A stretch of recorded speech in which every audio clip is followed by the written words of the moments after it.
ওয়ালাইকুম সবাইকে। কী অবস্থা সবার? আশা করি সবাই অনেক ভালো আছো। তো দেখো আজকে আমরা কি পড়বো? আজকে আমরা পড়বো যে দ্রাব্যতা গুণফল আরেকটু। ঠিক আছে, আমরা গত ক্লাসে দ্রাব্যতা গুণফল সম্পর্কে জানছি। তো আজকে আরেকটু পরের যে অংশটা ওইটা আমরা একটু জানবো। তো দেখো আগে আমরা প্রথমে তোমাদের যখন আমরা দ্রাব্যতা পড়াই তখন দ্রাব্যতা নর্মালি কীভাবে পড়াইতাম, যে এখানে নর্মালি একটা লবণ আছে, মনে করো একটা দ্রবণে সিলভার ক্লোরাইডের লবণ আছে। এই দ্রবণটা হয়তো 1 লিটার একটা দ্রবণ, যার এখানে হয়তো 20 গ্রাম বা 30 গ্রাম আছে। আর ওই 20 গ্রাম সর্বোচ্চ এই দ্রবণে মিশতে পারে। ঠিক আছে, তো এই 1 লিটার দ্রবণ যদি 20 গ্রাম সর্বোচ্চ এই মিশতে পারে, তাহলে এর দ্রাব্যতাটা হয়তো 20 গ্রাম পার লিটার। ঠিক আছে, সেটা কিন্তু আমরা পড়াইছি যে এই লবণটার দ্রাব্যতা। তাহলে এই লবণটা যে এই দ্রবণে আছে সে তো অবশ্যই কি দ্রবীভূত অবস্থায় আছে, তাই না? সে তো প্লাস মাইনাস আয়ন তৈরি করছে। তাহলে এই লবণটা যে দ্রবণে দ্রবীভূত হয়ে প্লাস মাইনাস আয়ন তৈরি করছে, ওই আয়নগুলার যদি আলাদা করে আমরা ঘনমাত্রা পাই, ওই ঘনমাত্রাগুলোর যদি আমরা গুণ করি তাহলে ওই ক্ষেত্রে আমরা কি দ্রাব্যতা গুণফল পাবো। ঠিক আছে, তার মানে যেহেতু এখানে সিলভার ক্লোরাইড সর্বোচ্চ যেই পরিমাণ দ্রবীভূত হইতে পারে সেই পরিমাণে আছে, তার মানে এটা একটা সম্পৃক্ত দ্রবণ। আর এই সম্পৃক্ত দ্রবণে যে প্লাস মাইনাস আয়নগুলো তৈরি হবে, এটা ভেঙে এই লবণটা ভেঙে যে প্লাস মাইনাস আয়নগুলো তৈরি করবে, আমরা যদি তার ঘনমাত্রাগুলোর গুণফল করি, ঠিক আছে, তাহলে ওইটারে বলে দ্রাব্যতা গুণফল। তাইলে জাস্ট ঘনমাত্রার গুণফল করলেই হবে না, এটা যথোপযুক্ত ঘাতসহ গুণফল। এটাতে কী বলছে দেখো, তার মানে যতগুলো আয়ন থাকবে ঠিক ততগুলো গুণফল করা লাগবে। তো আমি যদি দ্রাব্যতা গুণফলের এখানে সংজ্ঞাটা একটু দেখি, দেখো আমি একটু পড়ে শোনাইতেছি যে নির্দিষ্ট তাপমাত্রায় কোনো স্বল্প দ্রবণীয় লবণের সম্পৃক্ত দ্রবণে 1 মোল দ্রব থেকে উৎপন্ন আয়নসমূহের যথাযথ ঘাতসহ ঘনমাত্রার গুণফলকে দ্রাব্যতা গুণফল বলায়। তোমাদের হয়তো এটা একটু কঠিন লাগবে, তো আমি যদি একটু ভাঙি এটাই দেখো যে নির্দিষ্ট তাপমাত্রা, এক্ষেত্রে তাপমাত্রা নির্দিষ্ট। অবশ্যই দ্রাব্যতা আর দ্রাব্যতা গুণফলের ক্ষেত্রে তাপমাত্রা নির্দিষ্ট হওয়া লাগে। ঠিক আছে, নির্দিষ্ট তাপমাত্রায় দ্রাব্যতা এবং দ্রাব্যতা গুণফল নির্দিষ্ট, বুঝছো, চেঞ্জ হয় না। তো কোনো স্বল্প দ্রবণীয় লবণ, দেখছো লবণটা ভালো লাগবে স্বল্প দ্রবণীয়। এই যে এখানে আমি সিলভার ক্লোরাইড দিচ্ছি, এটা কিন্তু স্বল্প দ্রবণীয়, এই কিন্তু পুরোপুরি আয়নিত হয় না। তোমরা দ্রাব্যতার কোনো অঙ্কে যেমন সোডিয়াম ক্লোরাইড কিন্তু পাবা না। সোডিয়াম ক্লোরাইড তো একটা লবণ, সোডিয়াম ক্লোরাইড পাবা না, পটাশিয়াম ক্লোরাইড পাবা না, কারণ এরা কি, এরা হলো সবল তড়িৎ বিশ্লেষ্য, তাই না? এরা হলো পুরাই আয়নিত হয়ে যায়। ঠিক আছে, তুমি যদি 10 গ্রাম দাও, 10 গ্রামে একবারে ফুল আয়নিত প্লাস মাইনাস তৈরি করবে। কিন্তু এরা এরা হলো স্বল্প দ্রবণীয়। ঠিক আছে, এরা পুরোপুরি প্লাস মাইনাস আয়ন সবগুলো তৈরি করতে পারে না। এদের প্লাস মাইনাস আয়নের পরিমাণ খুবই কম। ঠিক আছে, প্লাস মাইনাস আয়নের পরিমাণ কম, হয়তো 100-র মধ্যে 50টা প্লাস মাইনাস আয়ন তৈরি করতে পারে, বাকিগুলো প্লাস মাইনাস আয়ন তৈরি করতে পারে না। তো এই জন্য এরা হলো স্বল্প দ্রবণীয়। ঠিক আছে, পুরোপুরি বিয়োজিত হয় না। তার মানে দ্রাব্যতা গুণফলের ক্ষেত্রে স্বল্প দ্রবণীয় লবণগুলো আমরা নেই, ম্যাক্সিমাম ক্ষেত্রে স্বল্প দ্রবণীয় লবণগুলোই থাকে। সম্পৃক্ত দ্রবণে দেখছো দ্রাব্যতার ক্ষেত্রে এইটা হবে সম্পৃক্ত দ্রবণ। ফলে সম্পৃক্ত দ্রবণ যখন হবে তখন এর যে ঘনমাত্রা সেইটা কি, সেইটার দ্রাব্যতা হয়ে যাবে, তাই না? এই লবণটার যা ঘনমাত্রা সেইটাই দ্রাব্যতা হয়ে যাবে। কিন্তু লবণটার যা ঘনমাত্রা, এই লবণটা যে ভেঙে প্লাস মাইনাস তৈরি করবে, এই যে প্লাস আর সিএল মাইনাস, এর ঘনমাত্রা কিন্তু এর ঘনমাত্রা সেম হবে না। ঠিক আছে, এর দ্রাব্যতা যদি এস হয় তাহলে এর দ্রাব্যতা গেলেও এস হবে কি না এটা কিন্তু শিওর না। তো এটা বের করা লাগে, বের করার প্রসেস আমরা গতকালকে দেখাইছি, আজকে আবার দেখাবো, বুঝছো? তার মানে এটা যেহেতু একটা সম্পৃক্ত দ্রবণ, তার মানে এখানে সিলভার ক্লোরাইডের একটা ঘনমাত্রা থাকবে। যেমন এখানে যদি 30 গ্রাম থাকে, তার মানে 30 গ্রাম পার লিটার, যেহেতু 1000 ml আছে, 30 গ্রাম পার লিটার এই ঘনমাত্রাটা হলো সিলভার ক্লোরাইডের। আর যেহেতু দ্রবণটা সম্পৃক্ত, তার মানে এই ঘনমাত্রাটাই আমরা দ্রাব্যতা বলতে পারি। ফলে সিলভার ক্লোরাইডের দ্রাব্যতা কিন্তু এত, ফলে এর যে প্লাস মাইনাস আয়ন তৈরি করবে, এই প্লাস মাইনাস আয়নগুলার তোমার ঘনমাত্রা আবার বের করা লাগবে। ঠিক আছে, ওই ঘনমাত্রা বের করা লাগবে, ওগুলার গুণ করা লাগবে, তাহলে তুমি পাবা দ্রাব্যতার গুণফল। তাহলে এইটা আমরা চলো আমি একটু দেখাই। তো সাপোজ তোমার আমি একটু এখানে আমি নর্মালি একটা ধরি, দেখো যে এখানে 3টা আমি পাত্র নিছি, 3টা পাত্রে 1000 ml করে এই সিলভার ক্লোরাইডের দ্রবণ আছে। দ্রবণ মানে কি? দ্রবণ মানে পানি প্লাস লবণ। ঠিক আছে, এইখানেও পানি প্লাস লবণ 1000 ml, এখানেও পানি প্লাস লবণ মিশ্রিত করে 1000 ml, এখানেও পানি প্লাস লবণ মনে করো যে মিশ্রিত করে কি, এখানে সব 1000 ml। ঠিক আছে, দ্রবণের আয়তন হলো 1000 ml, নট দ্রাবক নট দ্রব। ঠিক আছে, দ্রবণের আয়তন। তাহলে এখানে ধরো এখানে দিছি 50 গ্রাম। ঠিক আছে, 50 গ্রাম AgCl, এখানে দিছি 40 গ্রাম AgCl। ঠিক আছে, এখানে দিছি 60 গ্রাম AgCl, AgCl, ঠিক আছে? এখানে 60 গ্রাম, এখানে 50 গ্রাম, এখানে এই গ্রাম। এখন এইটা তো একটা লবণ, তাই না? প্রত্যেকটা লবণের একটা নির্দিষ্ট একটা মান দেওয়া আছে, এই মানটা কিন্তু নির্দিষ্ট তোমাদের বইয়ে দেওয়া আছে। তোমরা যদি কখনো অঙ্ক দেয় ওরাও বলেই দেবে, কারণ এই মানটা আলাদা আলাদা ক্ষেত্রে নির্দিষ্ট। ওরা পরীক্ষা করে দেখছে যে এটা এত গ্রাম মিশ্রিত হতে পারে, ওইটা অত গ্রাম মিশ্রিত হতে পারে। তো এইটা পরীক্ষা করে ওরা দেখছে, ঠিক আছে? এটা বের করার কোনো নেই, পরীক্ষা করে দেখছে। তো ধরলাম যে সিলভার ক্লোরাইডের এরকম পরীক্ষা করে দেখছে যে এর যে দ্রাব্যতাটা, এর দ্রাব্যতা হলো 50 গ্রাম পার লিটার, ঠিক আছে? এটা হলো পরীক্ষা করে দেখছে যে সিলভার ক্লোরাইড যেটা আছে এর দ্রাব্যতা 50 গ্রাম পার লিটার, মানে 1 লিটার দ্রবণে 50 গ্রাম মিশ্রিত হইতে পারে, সর্বোচ্চ মিশ্রিত হতে পারে। দ্রাব্যতা মানে কি? ওই যে সর্বোচ্চ মিশ্রিত হতে পারে অতটা, ঠিক আছে? তার মানে ওই যে 1 লিটার দ্রবণে 50 গ্রাম পার লিটার সর্বোচ্চ ওখানে মিশ্রিত থাকতে পারবে, ঠিক আছে? ওইটাই হলো দ্রাব্যতা। তাহলে এখানে দেখো, এখানে 1 লিটার দ্রবণে 50 গ্রাম পার 50 গ্রাম পার লিটার, তাই না? এখানে 1000 ml দেখো 50 গ্রামই সিলভার ক্লোরাইড আছে, ঠিক আছে? তার মানে এই দ্রবণটা আছে সম্পৃক্ত দ্রবণ, তাই না? এটা একটা সম্পৃক্ত দ্রবণ, কারণ সম্পৃক্ত দ্রবণে এই 1 লিটারে যেই পরিমাণ থাকতে পারে ওই পরিমাণে আছে, ফলে এটা একটা সম্পৃক্ত দ্রবণ। সেই পরিমাণ থাকার কারণে তার যে ঘনমাত্রা, এই যে গ্রাম পার লিটার, ঘনমাত্রা একক আমরা বলছিলাম না যে গ্রাম পার লিটার, মোল পার লিটার, এগুলার ঘনমাত্রা বলে।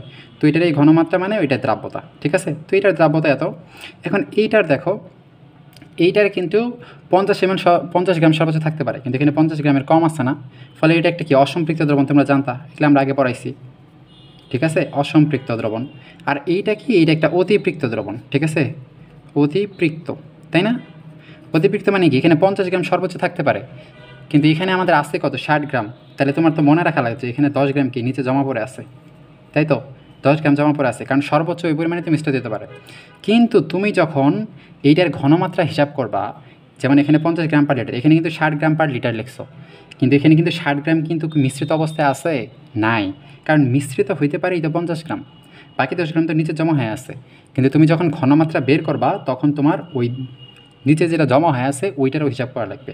যেমন 60 গ্রাম পার লিটার, এটা তো ঘনমাত্রার একক না, গ্রাম পার লিটার, এটা তো ঘনমাত্রার একক। তাহলে এটার ঘনমাত্রা দেখো 60 গ্রাম পার লিটার, মানে ঘনমাত্রা তুমি যতটা দিছো এইটার উপরে, ঠিক আছে? দ্রাব্যতা যতটা মিশতে পারছে ওইটার উপরে, ঠিক আছে? তুমি বাইরে থেকে 100 গ্রাম লবণ দিছো, ঠিক আছে? 50 গ্রাম হয়তো মিশছে, 50 গ্রাম জমা হয়ে আছে, কিন্তু এই দ্রবণের ঘনমাত্রা হবে কি?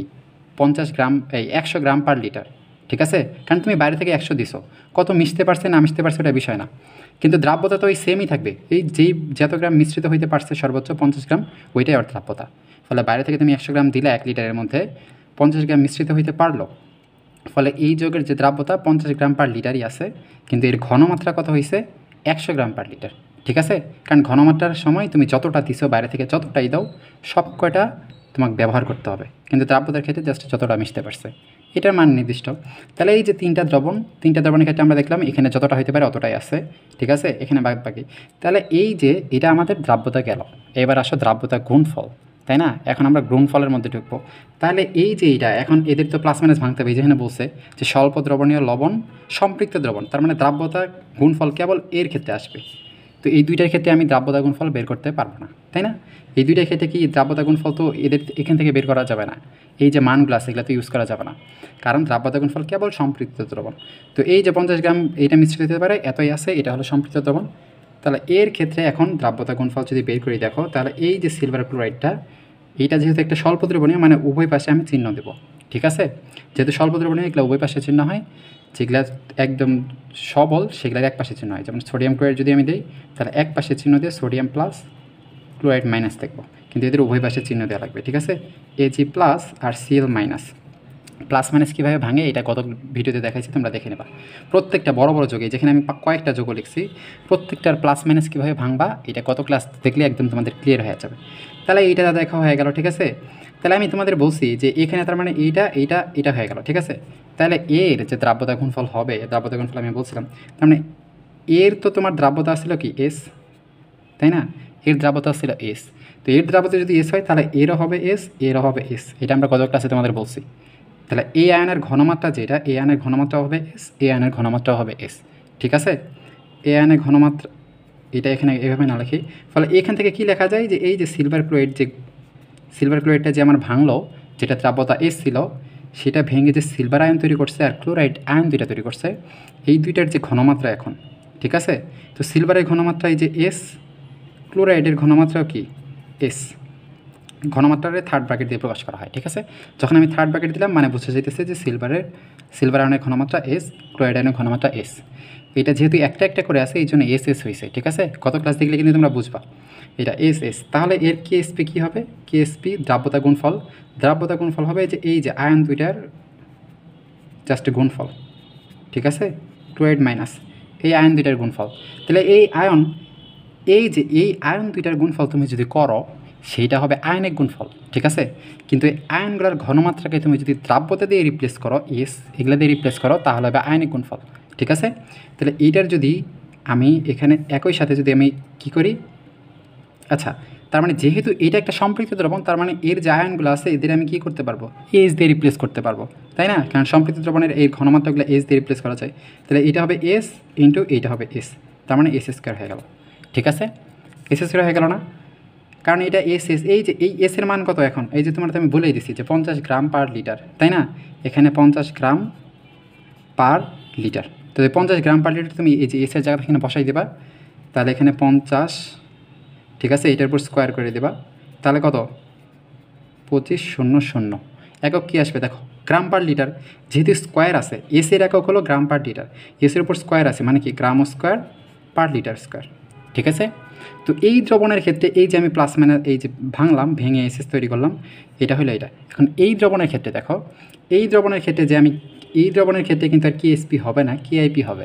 ঠিক আছে, কেআইপি দিয়ে এইটারও কি এই যে প্লাস মাইনাস এ জি প্লাস সিএল মাইনাস। ঠিক আছে, তো এইটার তো তখন আর দ্রাব্যতা, এইটার দ্রাব্যতা এস দিয়ে যখন আমি এটা লিখতে পারলাম, এইটার যে এ জি প্লাস আর সিএল মাইনাস, এটা তো আর এই এসের মতো হবে না, এটা তো আর 50 হবে না, তাই না? এটা তো এই 60ই হবে। ঠিক আছে, এটা ভাঙলে দেখবে যে এটা 60, তখন তুমি এটা যে 60 তখন তোমার এটা গুণ হবে। ঠিক আছে, কিন্তু এইটা যেটা হবে 60 তুমি যে গুণ দিছ 60 ইন্টু 60, তাই না? কারণ দেখো এই যে সিএল তুমি যদি ভাঙো, এটা থেকে তুমি এজি প্লাস পাবা প্লাস সিএল মাইনাস পাবা। ঠিক আছে, তো এই যে পাবা, তো যেহেতু 1 মোল এজি ভাঙলে 1 মোল তুমি সিলভার পাও, ফলে এর যা ঘনমাত্রা এর ঘনমাত্রা একই হবে। ঠিক আছে, আবার এর যা ঘনমাত্রা এর ঘনমাত্রাও তোমার একই হবে, বুঝছো? এর ঘনমাত্রা একই হবে। এটা পরবর্তীতে আমরা একটা সৃজনশীল যখন করাবো তখন দেখাবো। ঠিক আছে, যে এর ঘনমাত্রা যদি 1 মোলার, হ্যাঁ 1 মোলার হয়, 1 মোলার 1000 লিটার হয়, তাহলে এরও হবে 1 মোলার 1000 লিটার 1000 ml, এরও হবে একই, মানে তিনটারই একই হবে। কারণ 1 মোল থেকে 1 মোল এ আয়ন পাইছি, আবার এই 1 মোল থেকে 1 মোল আয়ন পাইছি। ঠিক আছে, 1 মোল যেহেতু আয়ন পাইছি, ফলে এইটার যে ঘনমাত্রা এইটার ঘনমাত্রা তা, এইটার ঘনমাত্রা তা। ফলে এই যে এখানে দেওয়া আছে 60 গ্রাম পার কি লিটার, তাই না? 60 গ্রাম পার লিটার, ফলে এইটারও হবে 60 গ্রাম পার লিটার, এইটার হবে 60 গ্রাম পার লিটার। ফলে 60 যদি আমি করি তখন কত হবে? 3600 গ্রাম স্কোয়ার পার লিটার স্কোয়ার। ঠিক আছে, তো এইটা কিন্তু আর দ্রাব্যতা গুণফল হইল না। ঠিক আছে, কারণ এটা কি সম্পৃক্ত দ্রবণ না। তো সম্পৃক্ত দ্রবণ না দেখে এর তুমি যে আয়নগুলোর গুণ করছো এটা হবে আয়নিক গুণফল। ঠিক আছে, সম্পৃক্ত দ্রবণ হইলে তার আয়নগুলোর যে তুমি গুণফল করবা ওইটারে বলে কি দ্রাব্যতা গুণফল। আচ্ছা, তো আমি যদি জাস্ট এই যে এইটারও দেখছো না, এইটার যে ঘনমাত্রা সেটা কি 40 গ্রাম পার লিটার, তাই না? তো এইটার ঘনমাত্রা যদি 40 গ্রাম পার লিটার হয়, যেহেতু এইটা থেকে 1 মোল সিলভার আর 1 মোল ক্লোরাইড আছে, তাহলে এগুলাও কি 40 গ্রাম পার লিটার, এটা 40 গ্রাম পার লিটার। তাহলে একটা যৌগ থেকে তার আয়নগুলোর ঘনমাত্রা কীভাবে এই যে সমান হইলো, এইটা তোমরা পরবর্তী সৃজনশীলে আরও বুঝবা। ঠিক আছে, জাস্ট নর্মালি মনে রাখো যেহেতু এইটা থেকে 1 মোল সিলভার আর এটা থেকে 1 মোল ক্লোরাইড আয়ন তৈরি হয়েছে, ফলে এইটার ঘনমাত্রা যা, এইটার ঘনমাত্রাও তা, এইটার ঘনমাত্রাও তা। ফলে এইটার ঘনমাত্রা যেহেতু এই দ্রবণের ক্ষেত্রে 40 গ্রাম পার লিটার, ফলে এইটারও 40 গ্রাম পার লিটার, এইটারও 40 গ্রাম পার লিটার। ফলে এই আয়ন দুইটার তুমি যদি এই আয়ন দুইটার জাস্ট গুণফল করো, এরকম পাশাপাশি গুণফল করো, তাহলে গুণফলে দেবে তখন তো বের হবে কত, যে 40 গুণন 40, তাই না? তার 4 4 1600 গ্রাম স্কোয়ার পার লিটার স্কোয়ার, তাই না? ফলে দেখো তিনটা দ্রবণের ক্ষেত্রে আমরা আয়নগুলোর গুণফল করলাম। এইটার ক্ষেত্রে আমরা পাইলাম কত, যে এই যে 3600 গ্রাম স্কোয়ার পার লিটার স্কোয়ার, এইটার ক্ষেত্রে 2500, এইটার ক্ষেত্রে 1600। তো এইটা যেহেতু সম্পৃক্ত দ্রবণ, ফলে এইটাই হলো কি, এইটাই হলো দ্রাব্যতা গুণফল। কিন্তু এই দুইটা কি দ্রাব্যতা গুণফল হবে না। এখন একটা কথা দেখো, তাহলে এইটা থেকে তুমি যেতে পাইলা 3600 গ্রাম স্কোয়ার পার লিটার স্কোয়ার, এইটা যে পাইছো, এখন এইটার ক্ষেত্রে এই দ্রবণে তো পুরাটা মিশ্রিত নাই, তাই না? নিচে যে জমা হয়ে আছে 60 গ্রামের মধ্যে 10 গ্রাম জমা হয়ে আছে, তাহলে তোমার একটা সিকিউ প্রশ্ন আসে যে একটা দ্রবণ দিয়ে দেবে, ওই দ্রবণটার আয়নিক গুণফল দিয়ে দেয়। যেমন দেখো এই যে সিলভার ক্লোরাইড, যেহেতু লবণ একটা, এই ক্ষেত্রে তাপমাত্রা 25°C, তাই না? তো একটা যৌগের ক্ষেত্রে তার কিন্তু দ্রাব্যতা গুণফলের মান নির্দিষ্ট। যেমন এই সিলভার ক্লোরাইডের দ্রাব্যতা গুণফল আমরা দেখলাম কত, 2500, তাই না? কারণ সিলভার ক্লোরাইডের দ্রাব্যতা 50, ওই দ্রাব্যতা থেকে আমরা দ্রাব্যতা গুণফল 2500 আমরা বের করলাম। তো এই দ্রবণের ক্ষেত্রে সিলভার ক্লোরাইডের দ্রাব্যতা গুণফল 2500 হবে, এই দ্রবণের ক্ষেত্রে সিলভার ক্লোরাইডের দ্রাব্যতা গুণফল 2500 হবে। ঠিক আছে? সিলভার ক্লোরাইডের দ্রাব্যতার তাপমাত্রা যদি সেম থাকে, তুমি যত গ্রামই যেই জায়গাতে দাও ওইটা হলো নির্দিষ্ট থাকবে, কারণ তার দ্রাব্যতা নির্দিষ্ট, দ্রাব্যতা দেওয়া আছে, তুমি দ্রাব্যতা গুণফল পাইছো। ফলে এই দ্রবণের দ্রাব্যতা গুণফল কত, এই 2500ই হবে। কিন্তু আমি যে গুণ করে যেটা পাইলাম ওইটা হলো আয়নিক গুণফল পাইছি। তাহলে এই আয়নিক গুণফলটা দেখো অবশ্যই দ্রাব্যতা গুণফল থেকে বড়। তাহলে এই আয়নিক গুণফলটা যদি দ্রাব্যতা গুণফল থেকে বড় হয় তাহলে কি দেখতেছো না, নিচে জমা হয়ে আছে। ঠিক আছে, নিচে জমা হয়ে আছে মানে কি অর্ধক্ষেপ পড়বে। তাহলে তোমার এইভাবে প্রশ্ন আসে যে কোন ক্ষেত্রে অর্ধক্ষেপ পড়বে, একটা দেখো। তার মানে তুমি তো জানো যে যেই দ্রবণটা তোমার দিবে তার একটা দ্রাব্যতা গুণফল তোমার দিয়েই দিবে ওরা প্রশ্নে। তাহলে দ্রাব্যতা গুণফল যেটা দিয়ে দিবে তখন তুমি আয়নগুলার গুণ করবা, গুণ করে দেখবা যদি দ্রাব্যতা গুণফলের থেকে বেশি মান পাও তার মানে তোমার বোঝা যাবে কি যে ওইখানে অতিরিক্ত দ্রব আছে, ফলে নিচে জমা হয়ে থাকবে। ঠিক আছে, দেখলা না যে আয়নিক গুণফল যদি বড় হয়, দ্রাব্যতা গুণফল থেকে বড় হয়, ফলে ওই যে নিচে জমা হয়ে আছে। ঠিক আছে, আর যদি এই যে কম হয় ফলে ওই দ্রবণটা তো অসম্পৃক্ত। ঠিক আছে, ওই ক্ষেত্রে দ্রাব্যতা পড়ার কোনো চান্স নেই, যেমন এই ক্ষেত্রে দ্রাব্যতা পড়ার কোনো চান্সই নেই। আরও দিবা তারপরেও সম্পৃক্ত হবে কিন্তু দ্রাব্যতা পড়বে না, মানে অর্ধক্ষেপ পড়বে না। ঠিক আছে, তো এই ক্ষেত্রে অর্ধক্ষেপ পড়ছে, তোমার বলবে কোন ক্ষেত্রে অর্ধক্ষেপ সম্ভব। তুমি জাস্ট কেআইপিটা বের করবা, মানে তোমার তো ওরা ইচ্ছা মতো লবণ যোগ করে তোমার তো বলবে যে এর আয়নিক গুণফল বের করো, এটা অর্ধক্ষেপ পড়বে কিনা দেখাও। ওরা ইচ্ছা মতো অ্যাড করতেছে, মানে ওইটা তুমি ঘনমাত্রা পাবা, ওটা কিন্তু দ্রাব্যতা না। দ্রাব্যতা একটা নির্দিষ্ট মান যেটা দ্রবণ নিতে পারে, বাট তুমি বাইরে থেকে যত ইচ্ছা দিতেছো ওইটা হলো ঘনমাত্রা। তো ওই ঘনমাত্রার গুণ করে তুমি একটা নির্দিষ্ট যে মানটা আছে এর থেকে তুমি যদি বেশি পাও নির্দিষ্ট মান থেকে, তাহলে মনে করবা যে কি যে অর্ধক্ষেপ পড়বে। কারণ তোমার তো সামনে যে কেউ যে কোনো ধরনের দ্রবণ বানাই দিতে পারে, তাই না? তো এটা একটা অ্যাকচুয়াল মান তো এইরকম থাকবে, অ্যাকচুয়াল মান দিয়ে দেবে, তারপর তোমার সামনে ওরা যে কোনো দ্রবণই দিয়ে দেখ, তুমি জাস্ট এই যে কি এই প্লাস মাইনাসগুলার জাস্ট এই আয়নগুলার গুণফল বের করে দেখবা যে ওর বেশি হইতেছে কিনা। বেশি হলে কি অর্ধক্ষেপ পড়বে, না হলে অর্ধক্ষেপ পড়বে না। তাহলে এই জন্য আমরা এই যে এখানে লিখছি, দেখো এখানে যদি আমি দেখাই, এই যে দেখো, তার মানে এই যে এখানে তিনটা আমি লিখছি যে কেআইপি কি আয়নিক গুণফল। তো আয়নিক গুণফল আর দ্রাব্যতা গুণফল যদি সমান হয়, আয়নিক গুণফল আর দ্রাব্যতা গুণফল সমান হলে কি হবে, ওইটা হবে সম্পৃক্ত দ্রবণ, তাই না? এই যে আয়নগুলার যে তুমি গুণ করছো, এই দুইটা আয়ন পাইছো, এই দুইটা আয়নের গুণফল করে যা পাইছো এর দ্রাব্যতা গুণফলও কিন্তু তাই না? যেহেতু সম্পৃক্ত দ্রবণ, এই সম্পৃক্ত দ্রবণের ক্ষেত্রে এই আয়নগুলার গুণ করে তুমি যা পাবা ওদের দ্রাব্যতা গুণফল একই, কিন্তু দুইটা কিন্তু একই হয়, কারণ আয়নগুলার গুণফল সমান দ্রাব্যতা তুমি ইউজ করতে পারো। ঠিক আছে, তো কেবল সম্পৃক্ত দ্রবণের ক্ষেত্রে ওই দ্রাব্যতা গুণফল আর আয়নিক গুণফলটা কি সমান, কারণ কি ওই ঘনমাত্রা, আয়নগুলার ঘনমাত্রা সমান দ্রাব্যতা লেখা যায়। কেবলমাত্র সম্পৃক্ত দ্রবণে আয়নগুলার ঘনমাত্রা যা দ্রাব্যতাই তা হয়, তাই না? বলছিলাম যে সম্পৃক্ত দ্রবণের ক্ষেত্রে কি যে যৌগের যেটা তোমার ঘনমাত্রা সেইটাই তার দ্রাব্যতা। ফলে সম্পৃক্ত দ্রবণের ক্ষেত্রে মনে রাখবা যে সম্পৃক্ত দ্রবণের ক্ষেত্রে কেআইপি কেএসপি আয়নিক গুণফল দ্রাব্যতা গুণফল সমান হয়। কিন্তু কোনো কারণে যদি কেআইপি বড় হয়, এই যে দেখাইলাম কেআইপি বড় 3600 হয়েছে, 3600 কোন দ্রবণের ক্ষেত্রে হইলো 60, মানে এই দ্রবণের ক্ষেত্রে, মানে 50 তো মিশ্রিত হতে পারে কিন্তু 10 নিচে জমা হয়ে আছে, মানে অর্ধক্ষেপ তো আগেই পড়ছে।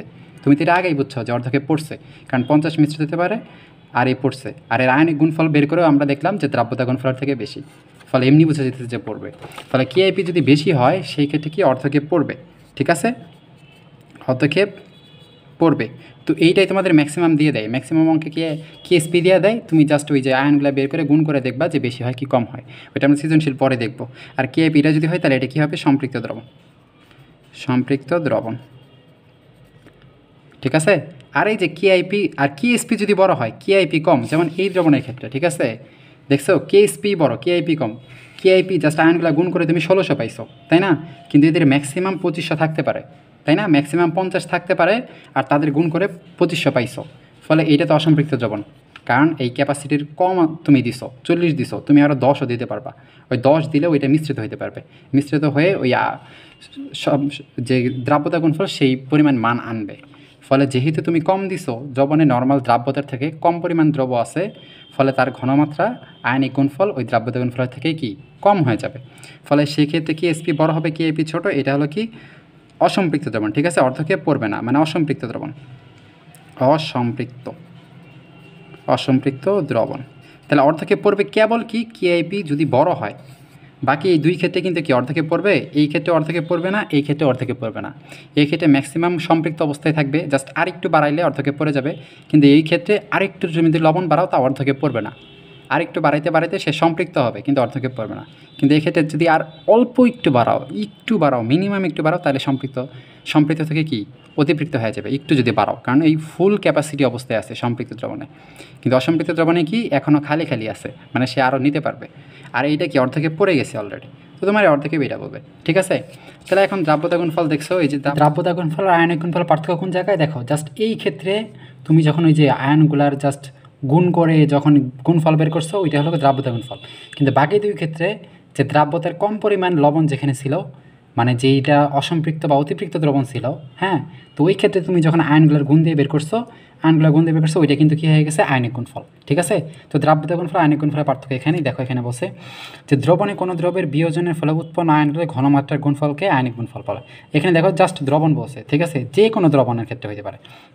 তো যে কোনো দ্রবণ এখানে হতে পারে, কিন্তু এখানে দেখছে সম্পৃক্ত দ্রবণ, এখানে যে কোনো দ্রবণ, যেমন এইখানে যে দ্রবণ আছে, এই তিনটা দ্রবণেরই তুমি আয়নিক গুণফল বের করতে পারবা। কিন্তু জাস্ট এই দ্রবণটার ক্ষেত্রে তুমি যে আয়নিক গুণফলটা পাইছো সেইটা কিন্তু দ্রাব্যতা গুণফল হয়ে গেছে। ঠিক আছে, যেটাই আয়নিক গুণফল বলছো সেইটাই দ্রাব্যতা গুণফল হয়ে গেছে, কারণ কি এটা একটা সম্পৃক্ত দ্রবণ, এখানে সর্বোচ্চ যে পরিমাণ থাকতে পারে সেই পর্যন্তই আসছিল। ঠিক আছে, তার মানে তিনটারই তুমি আয়নিক গুণফল বলতে পারো, কিন্তু জাস্ট এইটার আয়নিক গুণফলটারে তুমি স্পেশাল একটা নাম দিয়ে দ্রাব্যতা গুণফল বের করতে পারো। তাহলে সম্পৃক্ত দ্রবণের ক্ষেত্রে যে আয়নিক গুণফলটা বের হয় সেটা দ্রাব্যতা গুণফল। তাহলে আমরা দেখলাম যে জাস্ট এই যে সম্পৃক্ত দ্রবণের ক্ষেত্রে জাস্ট এই দুইটা কি সমান লিখতে পারি আমরা, তাই না? কিন্তু অসম্পৃক্ত অতিপৃক্ত দ্রবণের ক্ষেত্রে আমরা দেখলাম যে কম বেশি হয়, অতিপৃক্ত দ্রবণের ক্ষেত্রে বেশি হয়। আমি এই ক্ষেত্রে দ্রবণ বলছে যে কোনো দ্রবণের ক্ষেত্রেই জাস্ট আয়নিক গুণফল করলে আমরা আয়নিক গুণফল পাই। ঠিক আছে, আয়নিক গুণফল পাই, কিন্তু এই ক্ষেত্রে জাস্ট সম্পৃক্ত দ্রবণ হওয়া লাগে। তাহলে সম্পৃক্ত দ্রবণ, তাহলে বুঝলা যে আয়নিক গুণফল আর দ্রাব্যতা গুণফল কই। তাহলে এই দুটোর মধ্যে পার্থক্য তোমাদের বইয়ে দেখবা যে আছে। আমরা পার্থক্য যদি দেখি যে কোনো ঘনমাত্রা দ্রবণ, ঠিক আছে, এটা হলো আয়নিক গুণফল, যে কোনো ঘনমাত্রা দ্রবণ হতে পারে সেটাও আয়নিক গুণফল। কিন্তু কেবলমাত্র সম্পৃক্ত দ্রবণের যে আয়নগুলোর গুণফল করো তুমি, আয়নগুলোর যে গুণফল করো সেটা হলো কি দ্রাব্যতা গুণফল। আচ্ছা, এইখানে যে বলছো, এই যে দেখো এখানে একমত দ্রব্য থেকে উৎপন্ন আয়নগুলো যথাযথ ঘাত সহ ঘনমাত্রার গুণফল, যথাযথ ঘাত দেখো না, এই যে যেমন এখানে ক্যালসিয়াম ফ্লোরাইড, এরা যখন ভেঙে কী তৈরি করে, যে ক্যালসিয়াম 2+ আয়ন, এটা আমরা আগের ক্লাসে দেখাইছি, এখানে আবার দেখাইছে মাইনাস, এখানে দুইটা না। তাহলে এখানে কি হয় জানো, এর যে কেআইপি বা কেএসপি তুমি যখন বের করবা, কেআইপি বা কেএসপি ক্যালসিয়াম 2+ যে করবা, প্লাস এই যে ফ্লোরিন মাইনাস আছে এটার উপর স্কোয়ার, তো এর ঘাতটার পর এইটাই যে সামনে যতটা থাকবে, এখানে দুইটা ফ্লোরিন আছে, এই যে দুইটা ফ্লোরিন, তো ওই যে সামনে যেটা থাকে ওটার কিন্তু উপরে স্কোয়ার হয়ে যায়। ঠিক আছে, এই পর্যন্ত এটা হলো আয়নিক গুণফল। কিন্তু যদি দ্রাব্যতা গুণফল দ্রবণটা সম্পৃক্ত হয়, তখন আমরা কি করতে পারি, যে এইটার আয়ন সমান আমরা তখন এইটা এস লিখি, এইটা এস লিখে এইটা 2s লিখি, তখন এই আয়নগুলার জাস্ট আমরা কি এইটার এস দিয়ে আর এইটারে কি 2s দিয়ে আমরা রিপ্লেস করি। এটা আমরা আগের ক্লাসে দেখছি। তো দ্রাব্যতা গুণফলের ক্ষেত্রে ওই এস 2s দিয়ে আমরা রিপ্লেস করি, কিন্তু আয়নিক গুণফলের ক্ষেত্রে জাস্ট আয়নগুলো গুণফল করি। তাহলে এই যে ঘাত যত মোল থাকে ওটার উপর স্কোয়ার চলে যায়, এইটারে বলে যথাযথ ঘাত সহ। ঠিক আছে, তার মানে এই দুটো সংজ্ঞা বুঝলা। এখানে পার্থক্য বলছে যে কোনো দ্রবণ হতে পারে, যে কোনো ঘনমাত্রার দ্রবণ, তুমি বাইরে থেকে যত গ্রাম ইচ্ছা লবণ দিতে পারো, কম দিতে পারো, বেশি দিতে পারো, যত গ্রাম ইচ্ছা দিতে পারো, সেই লবণ দেওয়ার পরে যে একটা ঘনমাত্রা হবে N/V বা গ্রাম/V, যেটা তুমি বের করবা, ওইটা তুমি মানে নর্মালি বসায়া যে গুণফলটা পাবা সেটা হলো কি আয়নিক গুণফল, যে কোনো দ্রবণের ক্ষেত্রে। কিন্তু এটা কেবল সম্পৃক্ত দ্রবণের ক্ষেত্রে, ফলে এটা একটা নির্দিষ্ট মান। একই সাথে দেখো যে তাপমাত্রা নির্দিষ্ট থাকলে, দেখো দ্রাব্যতা গুণফল কিন্তু তাপমাত্রা নির্দিষ্ট থাকলে থাকা লাগে। যেমন AgCl দেখলা, AgCl আমি একটু আগে দেখাইলাম কি, যে 25 ডিগ্রি সেন্টিগ্রেড ছিল, 25 ডিগ্রিতে তার কি হয়েছে, কী দেখালাম 50 গ্রাম পার লিটার, তাই না? এই AgCl 50 গ্রাম যদি তাপমাত্রাটা 25 ডিগ্রি থাকে, তাহলে আর 50 গ্রাম পার লিটারই দ্রাব্যতা থাকবে। ঠিক আছে, 50 গ্রাম পার লিটারে। যেমন Ag দ্রবণে ভাঙছে, এইটা একটা এখানে আমি Ag দিছি, এখানে AgCl, ঠিক আছে, AgCl দিলে এখানে Ag আয়ন তৈরি করছে, তাই না? Ag প্লাস আর Cl মাইনাস তৈরি করছে একই সাথে, ফলে এইটার একটা কি দ্রাব্যতা গুণফলের মান আছে, তাই না? তুমি একটা গ্রাম দিছো, তো এটার তো নির্দিষ্ট একটা দ্রাব্যতা আছে, অ্যান্ড নির্দিষ্ট দ্রাব্যতা থাকলে কি দ্রাব্যতা গুণফল থাকবে। তো দ্রাব্যতা গুণফলের মান একটা নির্দিষ্ট, যেটা তোমার অঙ্কে দিয়ে দিবে। তাহলে ওই দ্রাব্যতা গুণফল ধরো এখানে দিয়ে দিছে, যে আমরা একটু আগে যেটা বের করলাম, কি বের করলাম, 50 দিতে হয় 2500 গ্রাম স্কোয়ার পার লিটার স্কোয়ার, তাই না? এটা আমরা দেখলাম তাপমাত্রা 25 আছে। ঠিক আছে, তুমি বাইরে থেকে এক কাজ করছো, তুমি বাইরে থেকে ক্লোরিন আয়ন দিছো, এখানে বাইরে থেকে তুমি 50 গ্রাম কী দিছো, সোডিয়াম ক্লোরাইড দিছো। তুমি সোডিয়াম ক্লোরাইড যদি দাও, তাহলে কী করবে, এও ভেঙে সোডিয়াম আয়ন তৈরি করবে, প্লাস ক্লোরিন আয়ন তৈরি করবে, তাই না? তাহলে দ্রবণে ক্লোরিন আয়ন বাড়তেছে না, তাহলে ক্লোরিন আয়ন যদি বাড়ে, এখন আমরা জানি কি কেএসপি সমান কি জানি, এজি প্লাস সিএল মাইনাস। তাহলে এই এজিটা তো তুমি যত গ্রাম দিছো অত ভাঙেই আমরা পাইছি, কিন্তু এই সিএলটা তুমি নর্মালি যত গ্রাম এজি দিছো এই দ্রবণে যত, কিন্তু বাইরে থেকে তুমি যে আবার এদি দিচ্ছো, তাহলে ক্লোরিনটা বাড়তেছে না নর্মালি, এই ক্লোরিনের সাথে আবার এই ক্লোরিনটা যুক্ত হইতেছে না, ক্লোরিন দিয়ে তুমি বাইরে থেকে বাড়াইতেছো, ফলে এই দুইটার গুণফল কি বেশি হওয়ার কথা না দ্রাব্যতা গুণফল, কিন্তু এটা বাস্তবে হয় না। তাপমাত্রা যদি সমান থাকে তাহলে তুমি বাইরে থেকে যে কোনো একটা আয়নের ঘনমাত্রা তুমি যদি বাড়াও তাও দ্রাব্যতা গুণফল সেম থাকে, ঠিক আছে। তখন তুমি বাইরে থেকে যদি সমান আয়ন দাও তখন দেখবা যে কী হয়ে যাবে জানো, এর দ্রাব্যতা কমে যাবে। এই যে আমি বললাম যে এগুলো কিন্তু স্বল্প দ্রবণীয় লবণ, মানে 100 গ্রাম দিলে এরা কিন্তু পুরো আয়নিত হয় না, ঠিক আছে। তো যত গ্রাম আয়নিত নর্মালি মিশ্রিত হয়েছে, তুমি বাইরে থেকে যদি আবার ক্লোরিন আয়নটা দাও, মানে কমন একটা আয়ন তুমি যদি বাইরে থেকে দাও, তাহলে যত গ্রাম নর্মালি ভাঙছিল, হয়তো 100 থেকে 70 গ্রাম ভাঙছিল, তুমি বাইরে থেকে আবার সোডিয়াম এই ক্লোরিন আয়ন দিছো, ফলে 70 গ্রাম আবার কমে 60 গ্রাম হয়ে যাবে, ঠিক আছে। 10 গ্রাম যেটা ভাঙছিল ওটা আবার জোড়া লাগে এটা তৈরি করবে, ফলে দ্রাব্যতা কমতেছে, ভাঙতেছে কম, দ্রাব্যতা কমতেছে, ঠিক আছে। তাহলে এটা আমরা পরবর্তী যে কনসেপ্ট আছে যে কমন আয়ন এফেক্ট বা সম আয়ন প্রভাব, ওইটাতে আমরা একটু দেখব, ঠিক আছে। তার মানে তুমি যে কোনো একটার ঘনমাত্রা যদি বাড়াও তাহলে কিন্তু দ্রাব্যতা বাড়বে না, এটা মনে রাখো। যদি তাপমাত্রা সেম রাখো, বাইরে থেকে যে কোনো একটা ঘনমাত্রা বাড়াও তাহলে তোমার দ্রাব্যতা বাড়বে না, ঠিক আছে। দ্রাব্যতা গুণফল বাড়বে না, দ্রাব্যতা গুণফল একই থাকবে। তুমি যদি এটা বাড়াও, যেমন হয়তো এটা 3 আছে না, এটা মনে করো 6 আছে, এটা 4 আছে, ঠিক আছে, এটা 6 এটা 4, তুমি বাইরে থেকে এটা বাড়ায়া 6 করে দিছো, তুমি বাইরে থেকে এটা হয়তো বাড়াইছো, বাড়ায় কত করে দিছো, এটা হয়তো বাড়ায় তুমি 8 বানাই দিছো, ঠিক আছে। তাহলে তুমি এটা ডাবল করছো না, তুমি যদি এটা 8 বানাই দাও তাহলে এইটা তখন অর্ধেক ভাগ হয়ে যাবে, এটা তখন 3 হয়ে যাবে, ঠিক আছে। তো আগে 4 6 24 ছিল, এখন 3 আর 8, এখন 3 8 24 হয়ে গেছে, ফলে আগে এইটার দ্রাব্যতা ছিল কত 6, ফলে দেখো দ্রাব্যতা এখন কমে 3 হয়ে গেছে, ঠিক আছে। তো তুমি বাইরে থেকে অ্যাড করার কারণে এর পরিমাণও কমে গেছে, এর পরিমাণও কমে গেছে, তার মানে তুমি বাইরে থেকে যখন অ্যাড করবা তখন কি দুইটার গুণফল সেমই থাকবে, বুঝছো, বরং আর কমে যাবে। তো গুণফল তুমি বাইরে থেকে একটার পরিমাণ যদি বাড়াও তাহলে আরেকটার পরিমাণ কি অটোমেটিকলি কমবে, কারণ গুণফল তো আমার সেম রাখা লাগবে, গুণফলের মান সমান রাখা লাগবে, গুণফল তো 24 করা লাগবে, ফলে তুমি যদি এটা বাড়াও এটা কমা লাগবে। আর এইটা কই থেকে আসছে, অ্যাকচুয়াল তো এই থেকে আসছে, ফলে এইটা কমা মানে এর দ্রাব্যতাটা কমা, আর এটা তো পুরাটা এখান থেকে আসে নাই, ফলে এইটার মান যাই হোক সেইটা দিয়ে কিন্তু এইটার দ্রাব্যতা পুরো বোঝায় না, কিন্তু এইটার জাস্ট এইটা থেকে আসছে। তো ক্লোরিন দিয়ে তুমি বাইরে থেকে বাড়াইছো, ফলে ক্লোরিন তো পুরাটা এখান থেকে আসে নাই, কিন্তু এইটার যে অ্যাকচুয়াল এটা বাড়ানোর কারণে এটা যে কমে গেল, এই কমার কারণে বোঝা গেল যে এর দ্রাব্যতা কমে গেছে, ঠিক আছে। এটা কম পরিমাণ ভাঙছে, আগে যদি 6 ভাঙতো এখন কি 3 ভাঙছে, 3টা আবার জোড়া লাগে গেছে। তাহলে এটা আমরা পরে আরও বিস্তারিত পড়বো, মনে রাখবা। শুধু একটাই মনে রাখো যে তাপমাত্রা যদি সেম থাকে, তুমি যদি এটার ঘনমাত্রাও বাড়াও তাহলে একটা বাড়াইলে আরেকটা কমবে, আরেকটা বাড়াইলে আরেকটা কমবে, এরকম মানে গুণফলটা সেমই থাকবে। কিন্তু আয়নিক গুণফলের ক্ষেত্রে সমান হয় না, তাপমাত্রা যদি সেম থাকে, ঠিক আছে, তাপমাত্রা 25 ডিগ্রি আছে, কিন্তু জাস্ট একটার গুণফল বাড়াইছো, একটা বাড়াইছো, তাহলে ওটা বেড়ে যাবে, ঠিক আছে। আগে 6 × 4 ছিল, এটারে 8 করে দিছো, এইটা কিন্তু আর অর্ধেক হইল না এর মতো, এটা 6ই থাকলো, এখন 6 8 48 হয়ে গেছে, আগে 24 ছিল এখন 48, ঠিক আছে। তো আয়নিক গুণফলের পার্থক্য এইটাই, দ্রাব্যতা গুণফল আয়নিক গুণফলের পার্থক্য দেখলা। তো এখন আমরা দেখো এই যে আগে এই জিনিসগুলো এখন ভাঙবো, এটা আমরা গত ক্লাসে আমরা পড়ছি যেটা, তাহলে এটা ভেঙে কী তৈরি করবে, এজি প্লাস সিএল মাইনাস, তাই না, প্লাস মাইনাস। তাহলে এইটার তুমি কেএসপি বের করবা কেমনে, কেএসপি নর্মালি শর্টকাটে যদি আমি করি তাহলে কেএসপি কী হবে, S², তাই না। এটার নিচে 1 আছে, এটার নিচে 1 আছে, ফলে 1-এর ওপর 1 করলে 1 হয়, 1-এর ওপর 1 করলে 1 হয়, আর এসের উপরে কী হবে, A1 A1 যোগ মানে 2, মানে কি S², ঠিক আছে, যে সূত্র আছে। তেমনি এইটাতেও দেখো এখানে 1 আছে, এখানে 2 আছে, ফলে 1-এর ওপর 1 ইন্টু 2 আছে, 2-এর ওপর 2, এখানে যেটা থাকবে 1 যদি থাকে তাহলে 1-এর ওপর ওইটাই 1, এখানে যদি 2 থাকে 2-এর উপর 2 ইন্টু এসের উপরে এই দুইটার যোগফল মানে 1 + 2 মানে 3, মানে কি 4S3, ঠিক আছে, এটা শর্টকাট। তেমনি এইটাতে দেখো এখানে 1 আছে না, মানে 1-এর ওপর তো 1 করলে 1ই, এখানে 2 আছে, 2-এর ওপর 2 ইন্টু এসের উপরে কত 1 + 2 মানে 3, মানে কত S3, ঠিক আছে। এখানে দেখো এটা যদি ভাঙো, এখানে 2 আছে, এটা একটা আয়ন পুরাটাই, ঠিক আছে, এখানে তো অক্সিজেনের পাশে আছে, কিন্তু টোটালটার পাশে থাকা লাগবে, যেহেতু এটা একটা আয়ন, এটা একটা আয়ন, তাহলে এইটার পাশে 2 আছে, কিন্তু এই টোটালটার পাশে কিন্তু 1 আছে।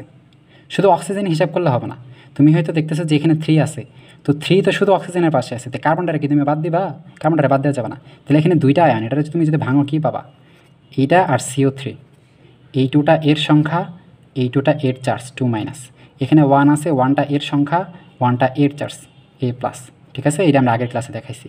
তাহলে কি দেখো এখানে 2টা আছে, এখানে 1টা আছে, মানে 2 এর উপর 2, 1 এর উপরে 1 ইন্টু এস এর উপরে 2 + 1 মানে 3, মানে 4s3।